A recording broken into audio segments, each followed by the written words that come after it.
Hello, everybody, and welcome back to the first character spotlight of the year. Exciting, I guess. I wanted to start out the year with a kind of a cooler, a bigger one. So I figured we'd round it, or we'd start out the year by talking about the final leader of the Avengers that we haven't already talked about, because obviously we started the series with the first Avenger. We had Hulkbuster done by request not that long ago, and then I think fairly recently we did the original Captain America as well. So now we are talking about Captain America Sam Wilson, who is an incredibly powerful model and has probably one of the best leaderships in the game. So yeah, we're just going to dive right into him. First things first, to make things easy here, the flip side has absolutely no changes, so we don't have to worry about anything on that front. So yeah, we're gonna go into a stat line here. He has a 3 threat. He's gonna be 3-3-3 across the board with 5 stamina. He is size 2, and he is a long mover, so super fast, but not the greatest defenses in the world. Only 5 health, and 3-3-3 is kind of like the very baseline for a 3 threat, but he does have some defensive tech, so we'll get into that when we get there. But starting out, we're going to look at his attacks here. He only has 2 of them. He has the Shield Throw and Red Wing Assault. So the Shield Throw is a range 4 dice physical attack. After the attack is resolved, he's going to gain 1 power no matter the outcome. This attack ignores line of sight, and the defending character does not benefit from cover, so that's pretty solid there. If it deals damage and the target character is size 2 or less, after the attack is resolved, the target character may be pushed away from this character's small.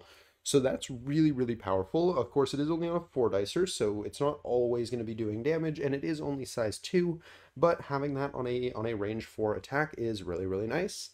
And then lastly, what really makes this attack an excellent attack is the Wild Ricochet. After the attack is resolved, he may make an additional shield throw attack. This attack must target another character within range 3 of the original target character and any distance from this character. This additional attack does not have the Ricochet special rule.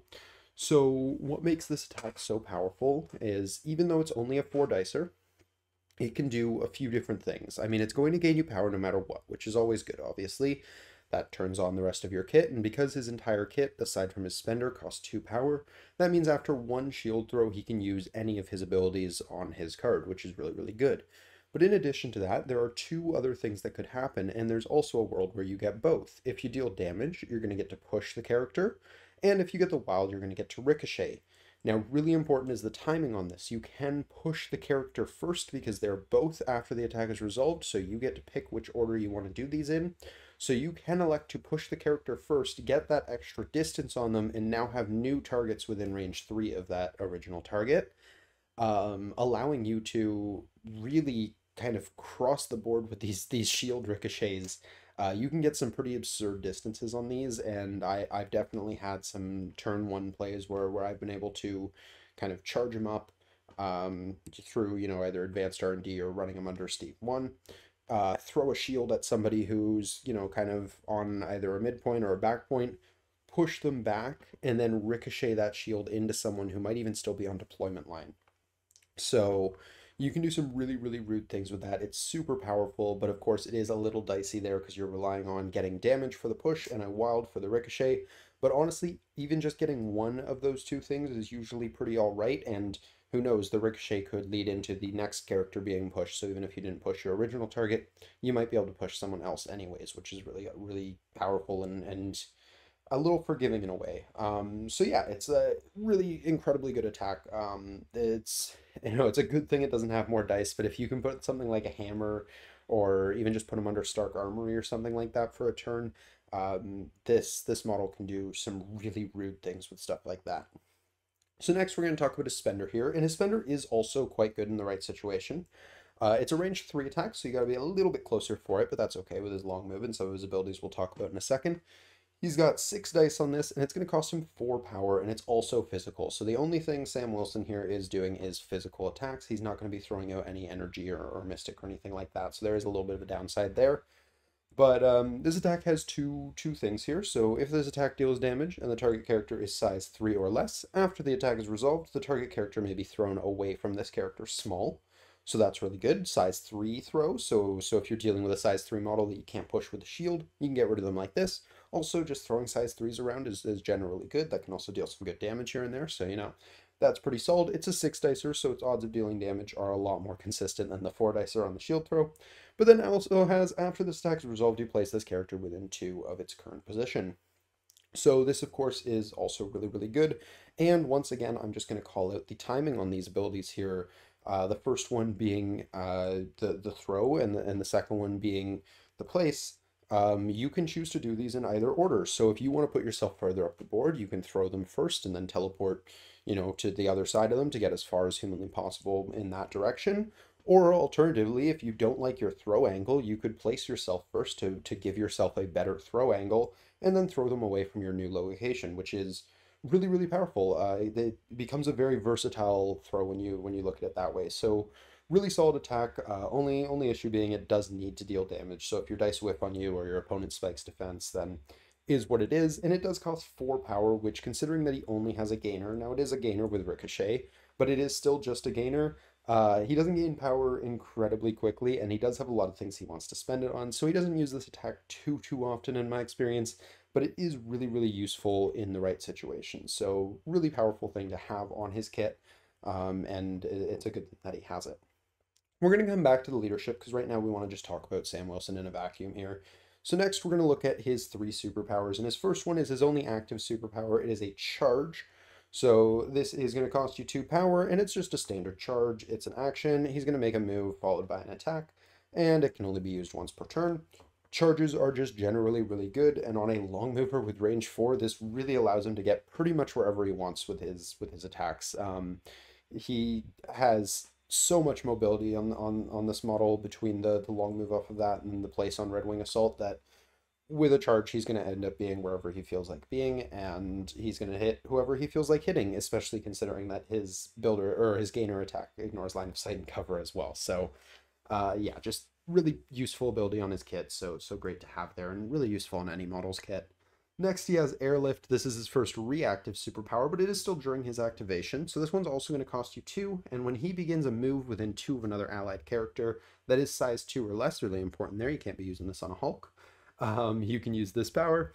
After this move action is resolved, you're going to place the allied character within 2 of its current position. So notably, you're not bringing it all the way with you. You're not getting that free long move on one of your other models, but you are giving them a nice range 2 place, which can really help some models get up the board early, and can be really, really effective in kind of giving you some either early game, free extra attacks and stuff like that. If you're running them in anywhere, you can give them that extra power, or just kind of helping reposition some of your models. Maybe this model's already activated, but it wasn't able to stand on a point.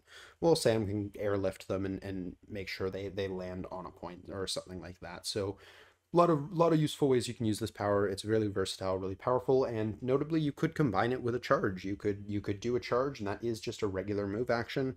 That's part of the charge, so you could pay for airlift on that as well, and really get a lot of extra things going on the same movement. So yeah, airlift's a fantastic ability. It's honestly one that I don't use enough. I think I prioritize charge and the shield way too often, but it is really powerful in the right situation, so I do see a lot of value with it.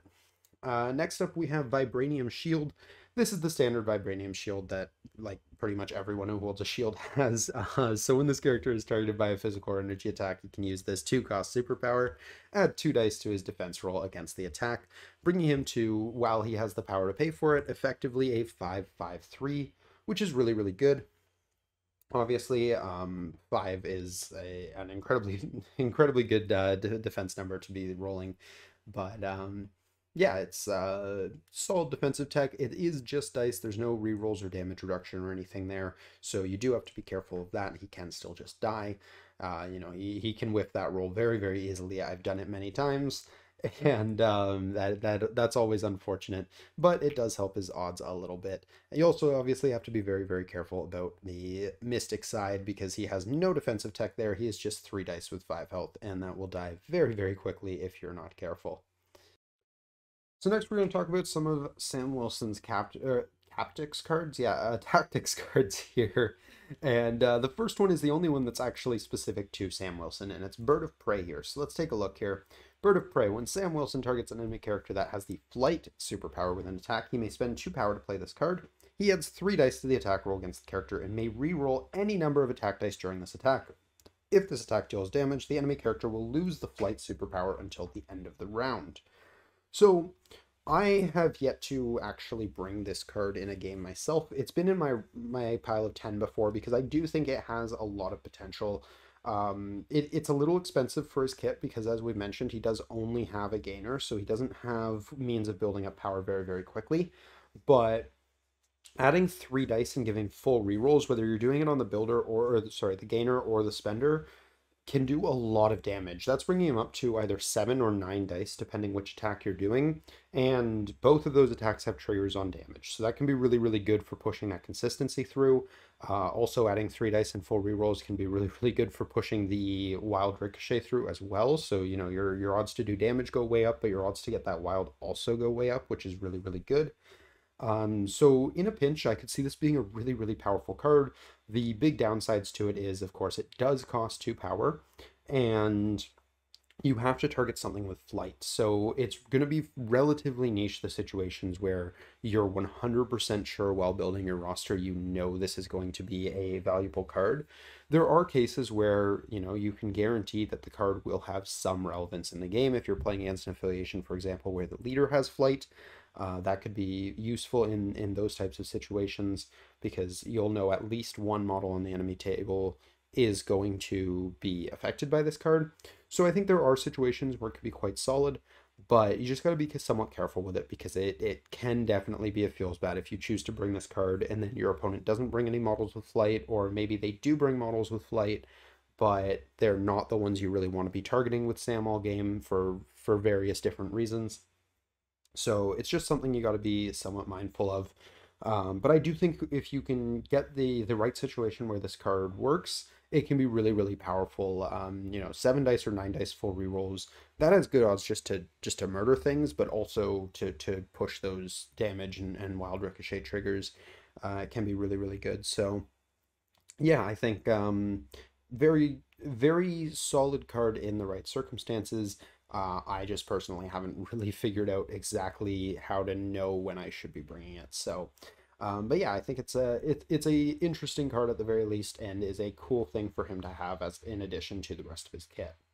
So the next 3 cards he has here, we've actually talked about all 3 of them before in the previous Captain America video, because they are specifically Captain America cards, not Sam Wilson or Steve Rogers, so Sam is able to use them as well. So we'll really quickly go over them again.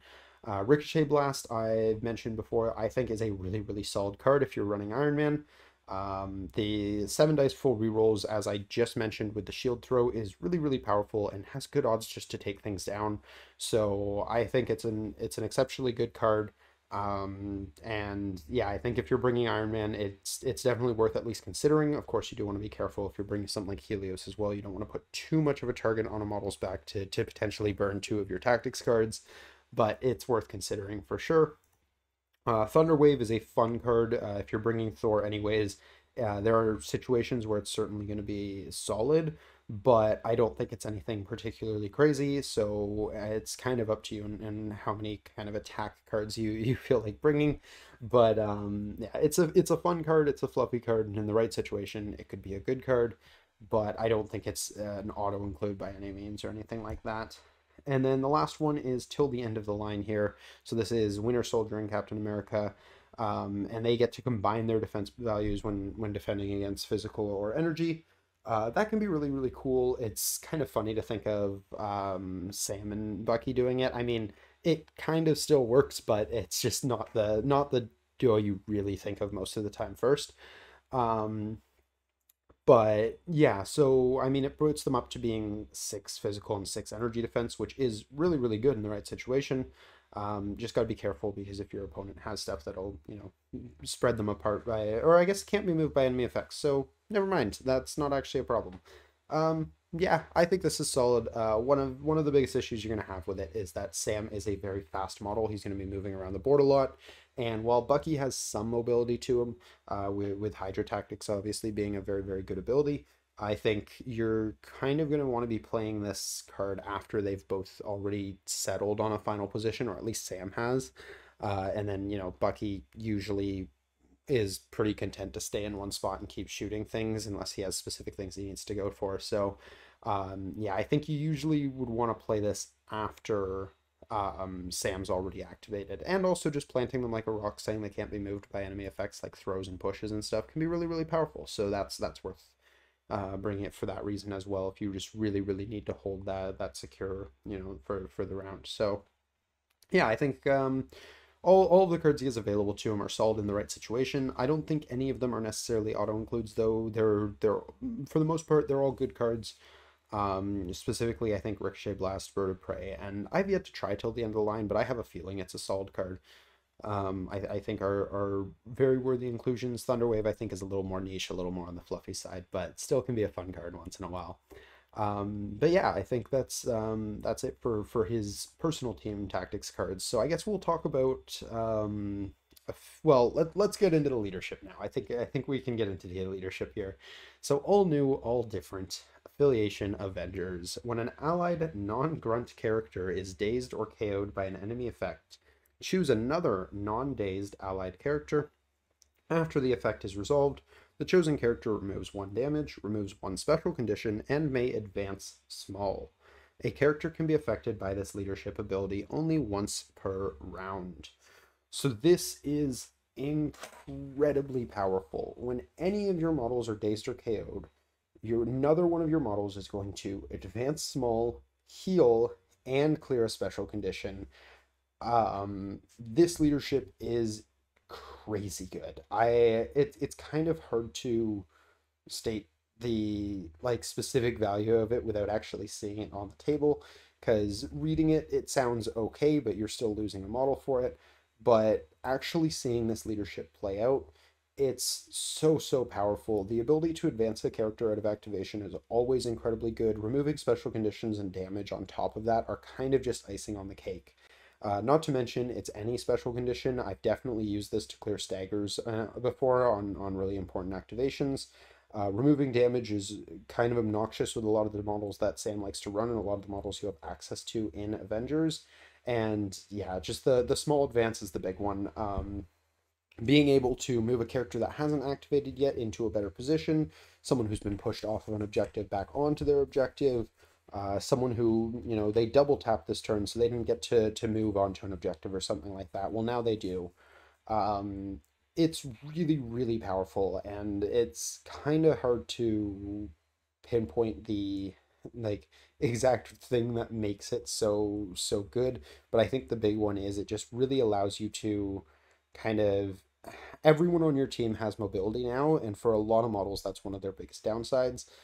In addition, everyone on your team has some light healing, has special condition removal. Everyone on your team is going to be standing on the points that they want to be standing on, unless your opponent decides they're not punching you. It's really good, and it's hard to properly explain how powerful this leadership is, but it's really strong. So the only affiliation Sam is a member of here is the Avengers, and he is, of course, as we just mentioned, one of the leaders for the affiliation. I do think he's actually still quite solid under either of the other Steve Rogers. Personally, I prefer him under the first Steve Rogers. It makes all of his abilities cost one power instead of 2. Obviously, only the first time he uses them, but charging for 1 power means you can do it on the first turn, which is crazy good. You could also airlift right away if you'd prefer to do that. Vibranium Shield for 1 is defensive tech as well, so you're going to kind of get that extra value out of it of having both an active and a reactive superpower benefiting from Steve's leadership. However, the first Avenger, Steve Rogers, is also pretty solid with him. The biggest issue with this one just being the power economy. As we mentioned, Sam doesn't build power particularly fast, so you don't have as much to spend. But if you do have the power to spend, being able to guarantee the ricochet and help yourself push through some damage with that leadership can be really, really powerful. Of course, assuming you rolled a hit, but there's pretty good odds that you rolled at least a hit or a natural wild to get that ricochet in the first place. So yeah, it's relatively solid odds on that front. But yeah, I think he can be quite solid there. I haven't tried him out very much there. I think I've played him once, but I think it potentially adds a lot of value to the shield throw, whereas Steve just kind of helps keep his entire kit online throughout the game. So, or I say Steve, but they're both Steve. Original Steve helps keep his entire kit on through the entire game. So yeah, there's merits to bringing him under both. In terms of the flip side, I don't think either of them are particularly impressive under Sam. I think you can get away okay with either of them, but I don't think they're the models you particularly want, which is funny because Sam does tend to prefer bulkier models for his list, but if he's bringing bulky models, I think he wants them to do a little more than either of the Steve Rogers do, um, kind of on their own outside of being bulky. So yeah, I don't think either of them are quite great with him, but I think he is pretty solid under both of them. And for that matter, I think his kit is just generically good enough that he's probably good in most places, and it's a wonder that we don't see him splashed more often. But in terms of other in-affiliation models, specifically under his leadership, as I mentioned, he really likes those bulkier models, and he likes when you can bring a lot of them. So stuff like Luke Cage, where it's a 3 threat with damage reduction and good health and good defense, is a really, really solid option for him. Personally, I love Luke Cage with him, although I kind of love Luke Cage anywhere. Other awesome includes are things like Iron Man. Iron Man again, damage reduction, good defensive stats. That's the sort of thing that he's going for. And once again, with both of these models, one of the big things that they're missing is mobility. So Sam can kind of provide that for them. When you get into some other characters too, if you want to start looking at 4 threats, I think there's a few solid options for 4 threats. Stuff like Spider-Woman can be quite good under him. Again, she has that extra little bit of bulk because of martial artist and having stealth, and so she can be a little bit annoying to put damage through on. Voodoo has incredibly good defensive dice, so he can be solid there. Deadpool has healing factor, so he could be solid there. There's a lot of really good options. Black Panther obviously is another one with counting blanks on his front side, so that can be really good. And then one thing that not a crazy amount of people tend to do with him from what I've seen, but I really like there is Hulk under Sam. Well, he is taking a space that could be taken by 2 3 threats, which kind of hurts your ability to go wider with Sam, which obviously means more procs to leadership if you have more models, because more models typically means models that will go down a little faster, so you'll get to proc the leadership more, and you'll have more options when you do. But I think Hulk getting a small move and the ability to remove a condition is incredibly good, and it'll make your opponent really think twice about punishing pretty much anything you do, because that could allow Hulk to move up into a better position, get, the damage removal is meh, but the condition removal can be really big, especially if they've worked to put something like a stagger on him. So I really, really like him there. I've also had a good time with New Carol under him because again, just being able to remove damage. If she does get one of those conditions she really doesn't like on her, you can remove those. So I think there's some solid stuff there. Mobility is also nice. On her front side, I don't think she has all that much, so that can be really good as well. But yeah, he's really versatile. He can run well with a lot of models, but it is generally recommended to run him on the bulkier side when you can. Other notable includes are stuff like Iron Fist or Miss Marvel, where their defensive tech isn't the best in the world, but it does exist, so it's solid in that regard. I also like the idea of, if we want to get into kind of splashes with them, and we just go to characters here. If we look at the general character list here, there's a lot of good options for kind of splashing under him, but you're looking for kind of similar things here. You're looking for characters that have solid defensive tech and can kind of do meaningful things on their own without much more. But again, where their biggest drawback is going to be stuff like mobility, he can help make up for that a lot.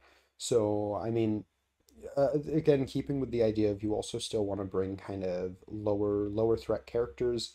So stuff like 3 threats that have damage reduction can be really, really good under him, and he has access to a lot of those in his own affiliation, which is nice.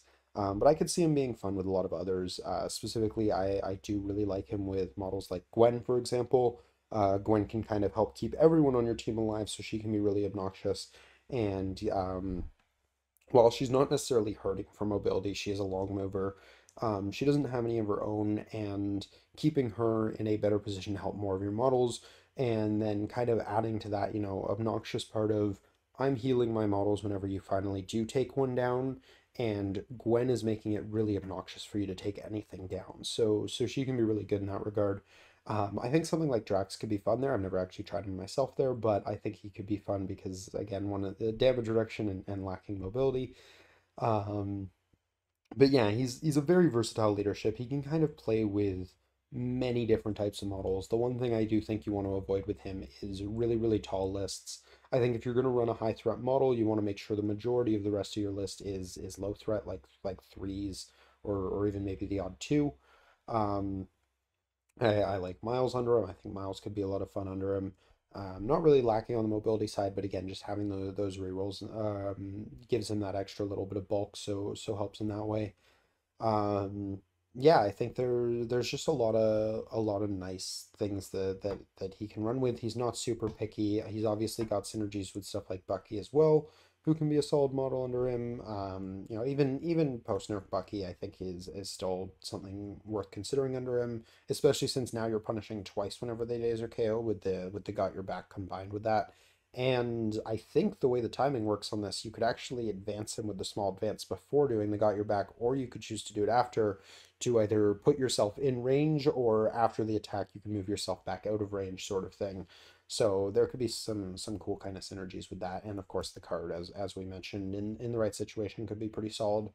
Um, but yeah, I think it's kind of hard to pinpoint, specific models that do well under him because it is a very versatile leadership that a lot of models can do well with. So I think yeah, just trying to stick to the idea of if you want to bring a good number of bodies, you don't want to be running, four wide when you can avoid it.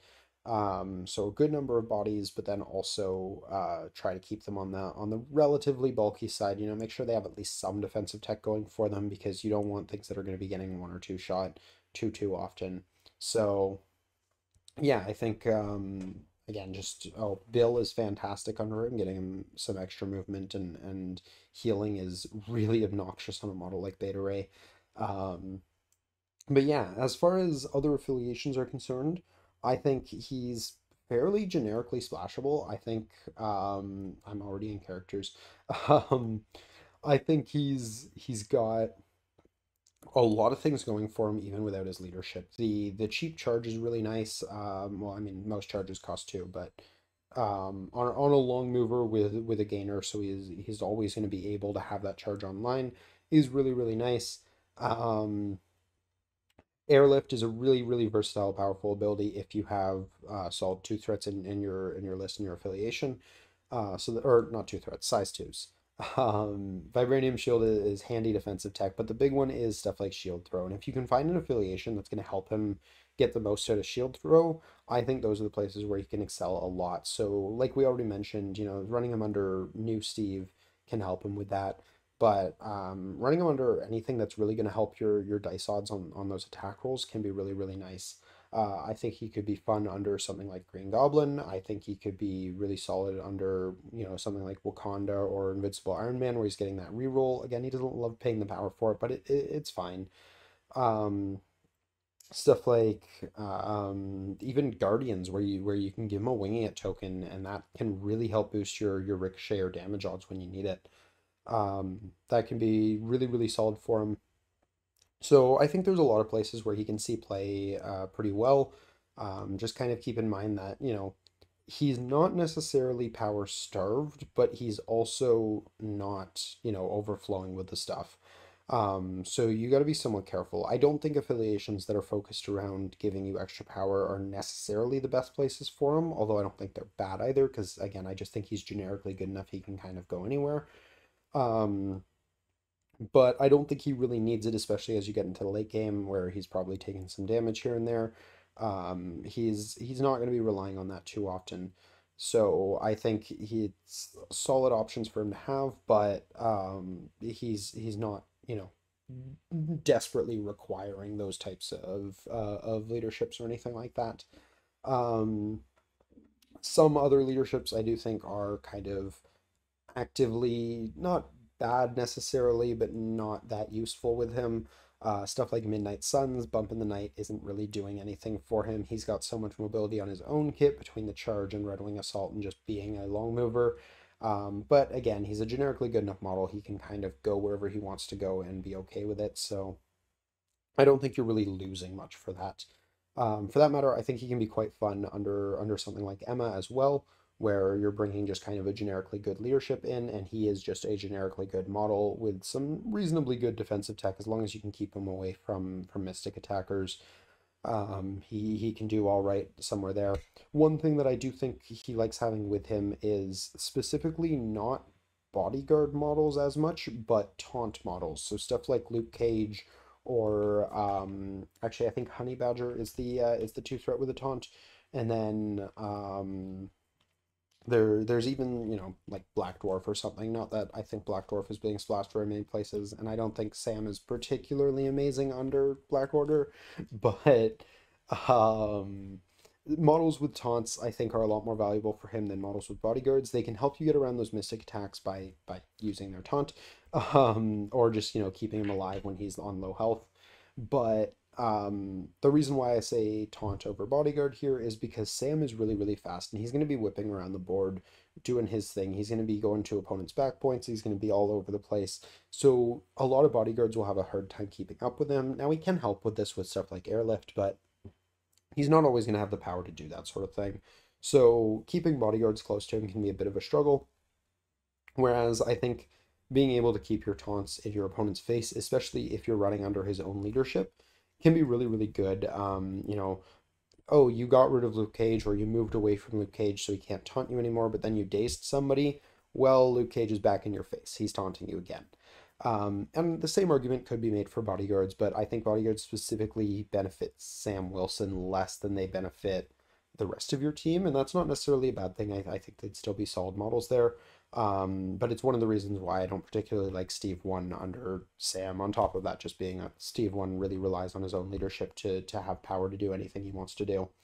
But yeah, I think that's pretty much the gist of Sam here. I mean, we can talk briefly about scenario, but he's not super picky when it comes to crises. He's able to play on most of them pretty well. Because he's got so much control on his kit, I even like him on stuff like Researcher, even though he's not really winning a straight up fight, he's got the control to kind of help you keep control of the research point, so that can be really, really good. But he's also just an excellent model to be running around grabbing extracts and keeping them out of opponent's reach if he needs to with that long move. But also just kind of running around skirmishing and staying at a relatively safe distance with the range 4 attacks. So he's solid in most of these. Ones I'd avoid with him are stuff like Montesi can be really annoying for him because that's just more mystic attacks that he doesn't want to deal with. He also doesn't have a safe grab that I know of. Um, he doesn't have any way of grabbing a center line and staying safe that round. So you want to be somewhat mindful of that, especially since when he is your leader, your opponent's really going to try and target him out early. So you don't want to put him too much danger too early on. So you got to be somewhat careful with that. I mean, if it's scrolls, he does have a safe grab because he can make it to the closer one right away. So that's nice. But yeah, I don't think he's super picky about them other than just kind of being mindful of those two things. As I mentioned, I think he's absolutely brutal on hammers, but you do have to be careful because as we just said, no safe way of getting him to one of those side ones and back. Unless you have something else that can help keep him alive after that through a tactics card or something like that. But yeah, so he's not super picky when it comes to extracts. I think on the secure side, if you really want to take advantage of his mobility, you don't necessarily want to be playing something like an EMAP. Demons can be really punishing to the type of team he wants to run as well, where he's trying to run bulky models and suddenly they're all on fire, so they don't feel as bulky. That can be a little punishing, so you want to be careful of that. But he's got a lot going on for pretty much any other scenario here because while his mobility is great and that helps him get from point to point if you're playing on something like a DMAP, um, He's also got a lot of good tech for being close to his allies, stuff like airlift and whatnot. So that can be really useful on some of the more tight knit maps. Even stuff like Gamma, I don't hate him there. But you know, I personally I think some of his favorite places to play are Bs and F maps. You know, Infinity Formula really helps him stay online. Scoundrels is a lot of fun for him because he's ignoring cover, so he's able to benefit from it, which is great. But then also his shield's going to ignore the cover that they're getting, so that can be really rude as well. So yeah, there's a lot of fun things he can do. He's not super picky when it comes to scenario, but yeah, I think that pretty much does it for Mr. Sam Wilson here. We'll go ahead and pull up his card one more time. But yeah, this model is incredibly good, and I'm just gonna say right now that I've been playing Avengers for pretty much the entire time I've been playing this game, and I've been playing Sam Wilson for at least half a year now. Not as my main leader. I really enjoy him, but I do enjoy original Steve Rogers leadership more, and just playstyle. But while I have been playing Avengers for a while, and I have been playing Avengers competitively for a little while now, I'm not an expert when it comes to Sam. Sam is an incredibly powerful model that a lot of people have really unlocked and figured out how to use him perfectly. So if I miss stuff, please do let me know because I'd love to hear some of the things that you guys do with Sam or that you've seen done with Sam because I know he's an incredibly powerful model. I know for a very long time, Sam Spam, as it was called, was kind of running the show in the meta. And to date, Sam has one of if not the highest win rate as a leader on Longshanks, which is the tournament tracking site. So yeah, he's an incredibly powerful piece, and I know for sure that you know my fairly limited experiences with him can only do him so much justice. So I'd love to see what you guys think down in the comments below. You know, again, places you've used him, places you've seen him used, and just kind of cool things that he's done. Love to hear it, and maybe I'll even adopt some of those strategies for myself because, yeah, he's a really fun piece. I do love playing this model, and yeah, I hope I did him some justice with this video because I think he's absolutely incredible, and also the model just looks amazing for him. I'm a sucker for anyone holding a shield, but um, yeah, so that is going to wrap up this character spotlight. I hope you guys enjoyed. Hopefully this was informative if you're new to Sam or you know trying to look to things you wanna play him with in the future. Hopefully this was helpful. Like I said, I love this model and I'm excited to see that he is kind of making a comeback right now. I think in the meta, I've heard people talking about him more and more, and that's really exciting because he never stopped being good. He just kind of stopped being the thing people were playing. So I think it's exciting to see that people are talking about Sam again. But yeah, that's going to wrap up this one. So once more, I hope you guys enjoyed. If you did, please do drop a like down below. Subscribe if you're new to the channel. It means a lot to me. Helps me see that you guys are enjoying the stuff that I'm putting out there. So that's always a good thing. And yeah, this is the first one of 2024, the first of hopefully very many, 52 to be exact, because we're doing a full year here.